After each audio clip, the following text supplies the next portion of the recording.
بسم اللہ الرحمن الرحیم۔ ناظرین، وی لاگ نمبر ہے 65، کتاب کا نام ہے دفاع حضرت معاویہ، پیج ہے 63۔ ناظرین، اس کتاب کا جو ٹائٹل ہے وہ ہے فکری و نظریاتی رفتوں تک پہنچانے والی قائد اہل سنت کی 3 اہم تصانیف کا مجموعہ۔ انوار مولانا قاضی مظہر حسین صاحب رحمۃ اللہ علیہ۔ سنی مذہب حق ہے، دفاع حضرت معاویہ رضی اللہ، ہم ماتم کیوں نہیں کرتے، حسن انتخاب عبد الجبار سلفی۔ ناظرین، یہ ہم آپ کے سامنے پیش کریں گے پوری کی پوری کتاب۔ بسم اللہ الرحمن الرحیم۔ الحمد للہ رب العالمین والصلاة والسلام علی رسولہ سیدنا محمد خاتم النبیین وعلی خلفاء الراشدین وعلی آلہ واصحابہ اجمعین۔ زباں پر مومنوں کے جب بھی ذکر تاجدار آئے تو اس کے بعد لازم ہے کہ ذکر 4 یار آئے۔ ابو بکر و عمر عثمان و حیدر جب بھی باغباں ہوں تو پھر کیوں کر نہ باغ مصطفیٰ میں ایک بہار آئے۔ رب صلی وسلم دائماً ابدا علی حبیبک خیر خلق کل یمین۔ کتاب کا نام ہے دفاع صحابہ رضی اللہ، صفحہ نمبر ہے 63 اور وی لاگ نمبر ہے 65، آج کا 65 وی لاگ۔ ہیڈنگ ہے مسئلہ عصمت انبیاء اور مولوی مہر حسین شاہ کا ایک نیا شوشہ۔ مولوی مہر حسین شاہ صاحب لکھتے ہیں، عصمت چونکہ انبیاء علیہ السلام کا خاصہ ہے، لہٰذا اہل سنت والجماعت انبیاء علیہ السلام کے ماں سوا کسی دوسرے انسان کے لیے عصمت کے قائل نہیں، تو اس لیے ماننا پڑے گا کہ تمام صحابہ عام زندگی میں معصوم نہ تھے، بلکہ صحابہ سے بعض اوقات تقاضائے بشریت بعض گناہوں کا صدور بھی ہوا ہے، بلکہ حدود و قصاص اور کفارات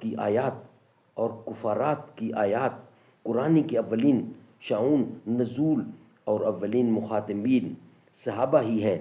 کتب حدیث میں ایسی روایات پائی جاتی ہیں جن سے معلوم ہوتا ہے کہ تحریم خمر کے بعد بھی بعض صحابہ نے شراب نوشی کا ارتکاب کیا تھا، اور اسی طرح عہد حیات النبی میں بھی سرقہ کے واقعات بھی رونما ہوئے۔ اور صحیح بخاری میں حضرت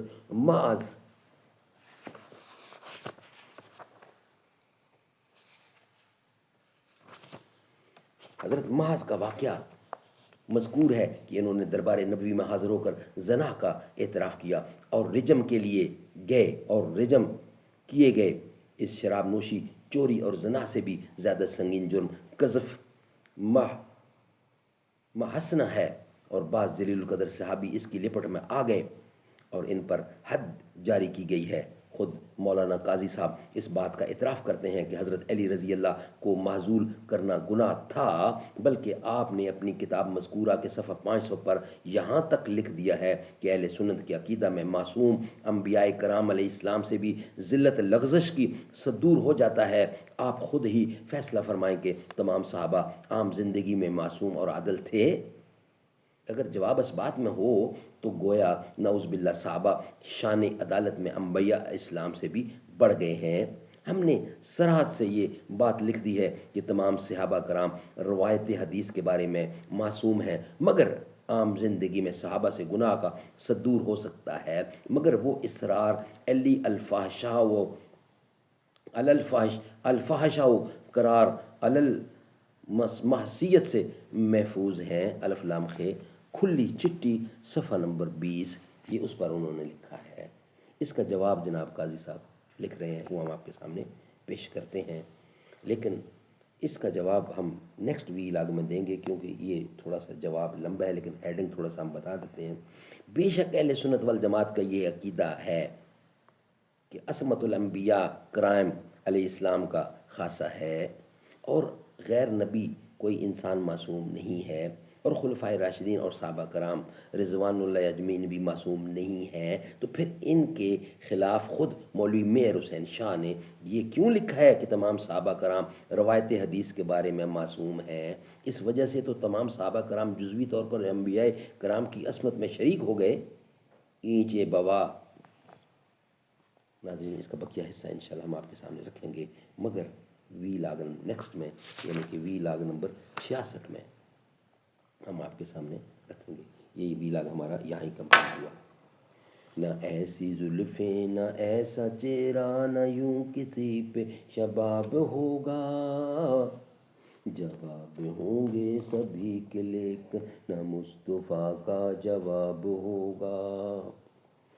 بروز محشر حسین سارے جو ہوں گے یکجا مقابلے کو، قسم خدا کی بروز محشر بلال کا انتخاب ہوگا. جو زلف بکھرے تو رات ہوگی، جو چہرہ نکلے تو دن چڑھے گا، پسینہ ان کا گرے گا جس پر وہی تو ذرہ گلاب ہوگا.